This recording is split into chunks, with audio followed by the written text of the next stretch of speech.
सभी मस्तनाथ कॉलोनी वासियों की जय हो। हमारे पंडित सुंदरलाल अग्निहोत्री की भी जय हो। समस्त भक्त वृंदगण भक्तों और भगवान की जय हो।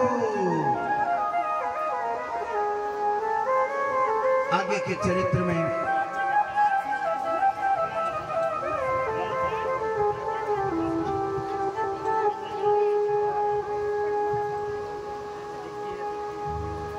बोलो गोवर्धननाथ भगवान की जय। कल की कथा में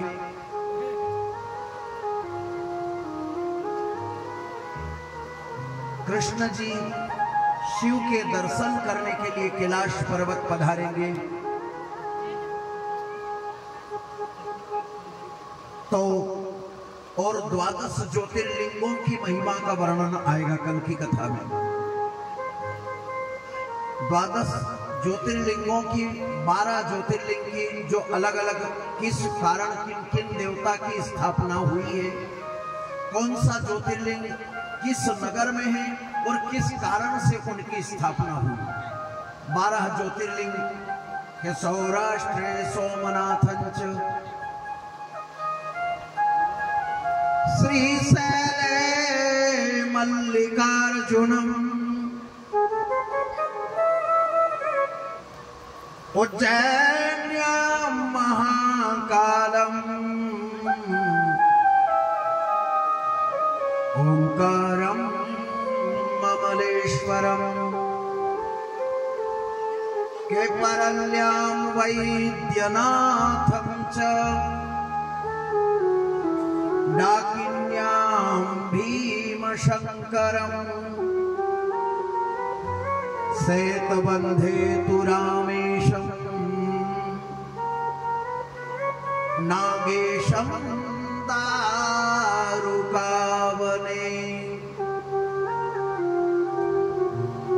के वाराणस्यां तु विश्वेशं त्र्यंबकं गौतमी तटे हिमालये तु केदारम कृष्णे त्वं च शिवालये। एतानि ज्योतिर्लिंगानि सायं प्रातः पठे नरः सप्तजन्म कृतं पापं स्मरणेन विनाश्यति। एक नहीं 12 ज्योतिर्लिंग के नाम से 7 जन्म कृतम पापम, 7 जन्मों के जान और अनजान में हमसे जो भी पाप हो गए हो वो सब स्मरणेन विनश्यति, एक नाम स्मरण से ही सब पाप जल करके भस्म हो जाते हैं। इसलिए कल 12 ज्योतिर्लिंगों की महिमा, परसों की कथा केवल 24 गुरुओं की रहेगी। गुरु की महिमा परसों की कथा थोड़ी रहेगी और कथा का विश्राम हो जाएगा। तो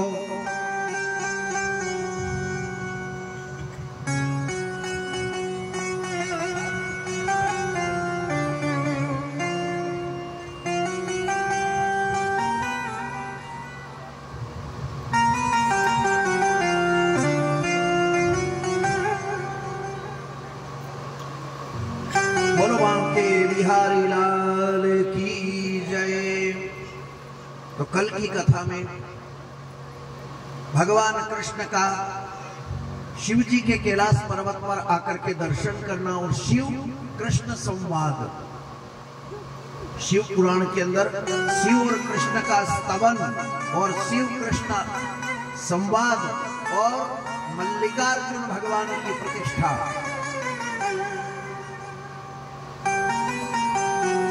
भीमा शंकर शिव की प्रतिष्ठा आदि आदि शिवों का वर्णन आएगा।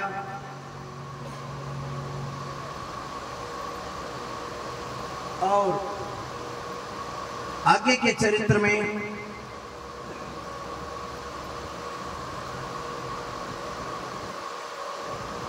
शिव की कथा का वर्णन, और शिव की कथा के वर्णन के बाद में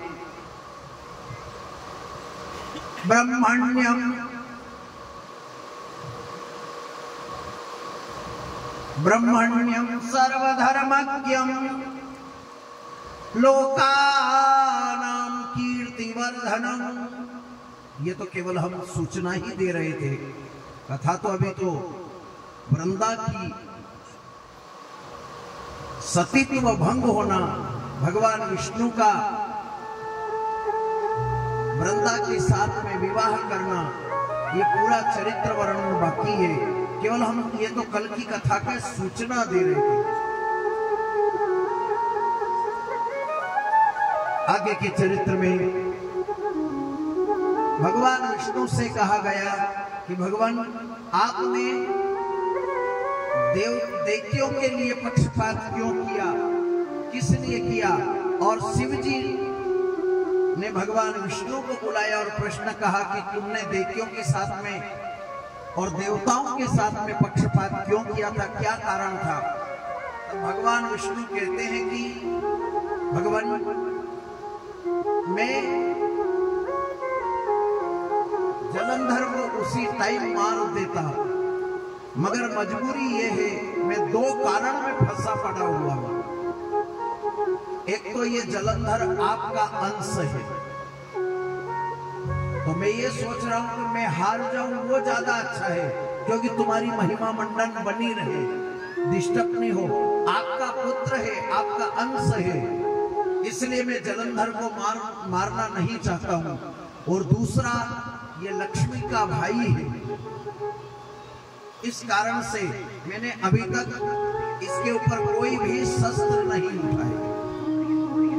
शिव जी को समझाया गया, शिव जी मान लिए, और शिव जी जब मान लिए और फिर जलंधर का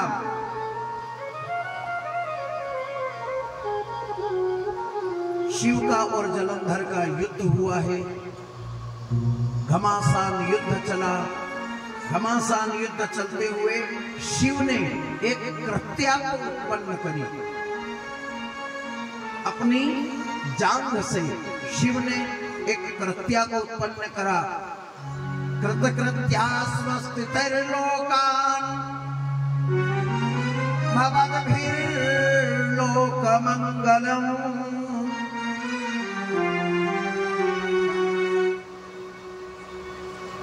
कृत्या उत्पन्न करी।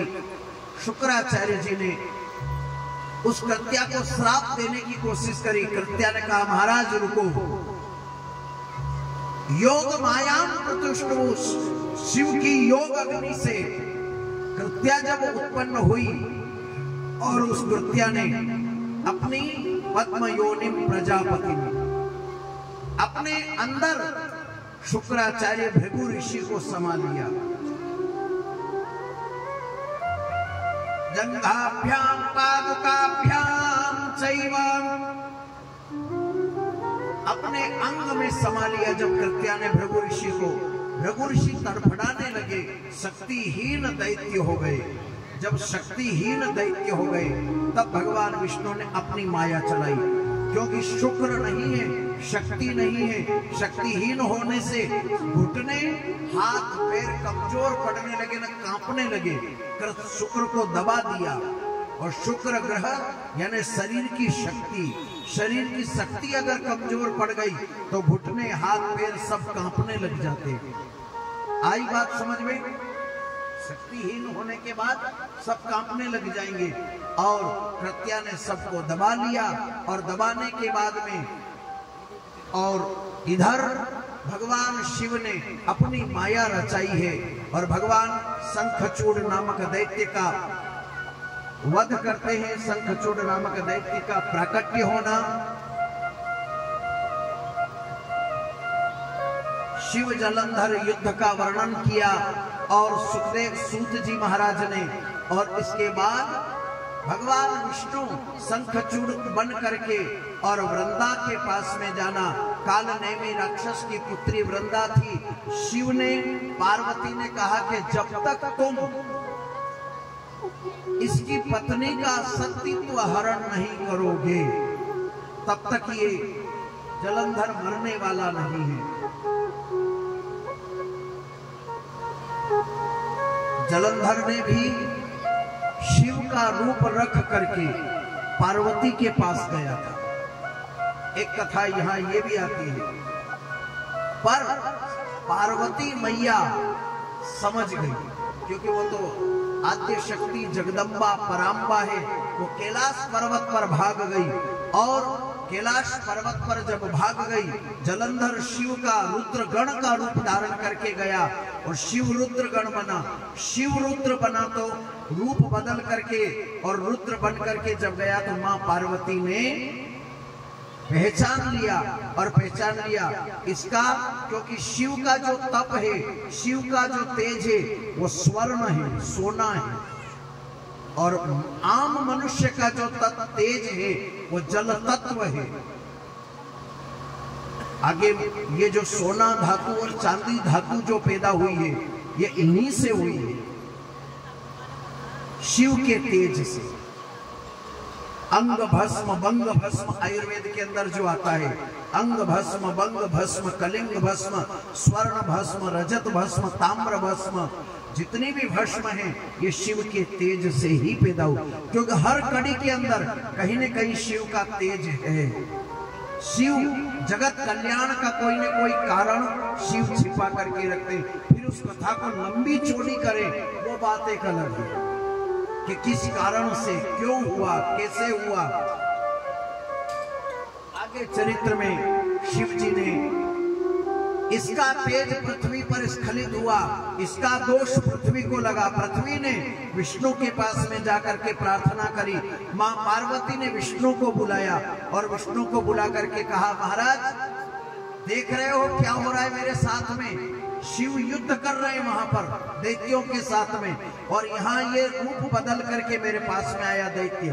तो जिसकी करनी उसके साथ, और जैसी करनी वैसी भरनी,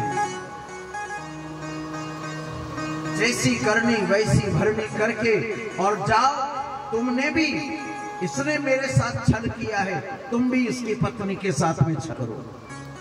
काल नेमी की बेटी वृंदा थी, उसके साथ में भगवान ने शंखचूड़ रूप धारण किया और शंखचूड़ को वहां मारा था। इधर भगवान ने रूप धारण किया, यहाँ इस वृंदा को पता नहीं चला और इसने घमासान युद्ध किया, और यहाँ पर भगवान विष्णु ने शंखचूड़ का रूप धारण करके यहाँ आए और वृंदा के साथ में रमण किया है। वृंदा को पता चला, और जैसे ही वृंदा को पता चला तो तैसे भगवान को वृंदा ने श्राप दिया। भगवान, रे विष्णु, तुमने मेरे को मेरे सतीत्व का भंग किया है, मैं तुम्हें श्राप देती हूं कि तुम पत्थर बन जाओगे। भगवान विष्णु को भी क्रोध आया कि तेरे पति ने भी तो पार्वती के साथ में अपमान किया था, पार्वती का सतीत्व भंग करने की कोशिश करी थी, जा तुझे श्राप देता हूं कि तू भी वृक्ष बन जाएगी। यही वृंदा वृक्ष बनकर के तुलसी का रूप धारण कर लेती है और ठाकुर जी शालिग्राम जी बन जाते हैं। तब तो शिव जी का आना और दोनों को वरदान दिया कि जो इन दोनों तुलसी के पौधे के नीचे की मिट्टी कपाल पर भी लगाएंगे समस्त पाप से मुक्त हो जाएंगे। तुलसी के पौधे के पेड़ के नीचे की मिट्टी भी कपाल से यदि कोई लगा लेंगे समस्त पाप से मुक्त हो जाएंगे। वरदान दिया। शालिग्राम के तीर्थ चरणामृत का जल यदि कोई तुलसी से भिगा हुआ पी लेगा भव सागर से पार हो जाएगा, नरक में नहीं जाएगा। बोलो तुलसी महारानी की। और तुलसी और शालिग्राम का जो विवाह करेगा वो आवागमन से मुक्त हो जाएगा। वरदान दिया जाता है। आप लोगों के इधर तुलसी विवाह होता है, शालिग्राम तुलसी विवाह। हमारे इधर तो बड़े, अगर किसी के घर बेटी कन्या नहीं होती है, लड़के ही लड़के हों, और वो लोग अगर किसी को बेटी बनाए तो तुलसी को बेटी बनाते हैं, गंगा मैया को बेटी बनाते हैं, गंगा का विवाह करवाते हैं और बड़ा भोज भंडारा करवाया जाता है हमारे इधर। और तुलसी विवाह होता है। तुलसी विवाह कब होता है, किस महीने में आपके इधर होता है? कब? कार्तिक महीने में। कार्तिक महीने की एकादशी के दिन 5 दिवस का ये वर्णन आता है, 5 दिवस तक चलता है ये। वैसे नवमी से लेकर के पूर्णिमा तक 7 दिन का हम लोगों के यहाँ पर विवाह का वर्णन आता है। इसमें कई जगह भागवत बिठाते हैं।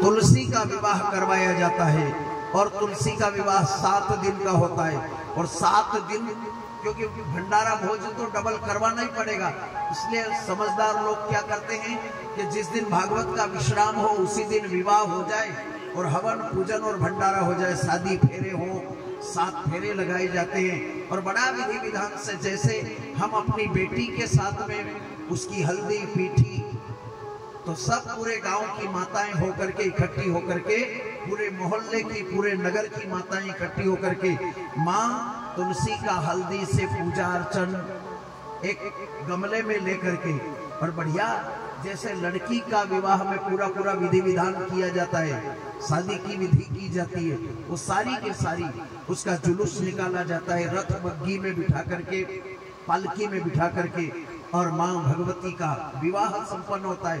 किसी दूसरे गांव से श्री शालिग्राम जी, लड्डू गोपाल जी की बारात आती है और ठाकुर जी का विवाह होता है, बड़ा मनोहर।